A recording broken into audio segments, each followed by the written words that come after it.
शहर के शोर में कुछ कहानियां ऐसी भी होती हैं जो सुनाई नहीं देती, सिर्फ महसूस की जाती हैं। उनमें एक नाम राशिद का है, जिसकी ज़बान खामोश है मगर हौसला बोलता है। देखते हैं मोहम्मद अरसलान की ये रिपोर्ट। ये है बाहिम्मत खुददार राशिद। न चल सकता है न बोल सकता है, मगर जिंदगी से हारना इन्हें कबूल नहीं। जहां बहुत से लोग मजबूरी को सहारा बना लेते हैं, वहीं राशिद ने मेहनत को अपना सहारा बनाया।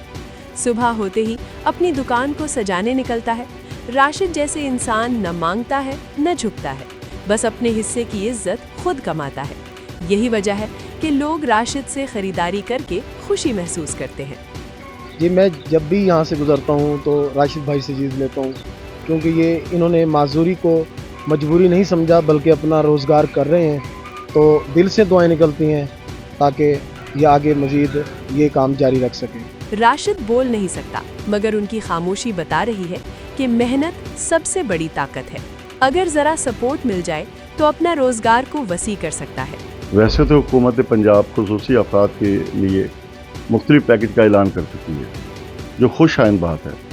मैं समझता हूँ मुखय्यर हजरात को भी सपोर्ट करने की ज़रूरत है ताकि राशिद जैसे अफराद बाइज़्ज़त रोज़ी कमा सकें। ये सबक है हम सब के लिए कि इज्जत की रोटी हमेशा मेहनत से ही मिलती है।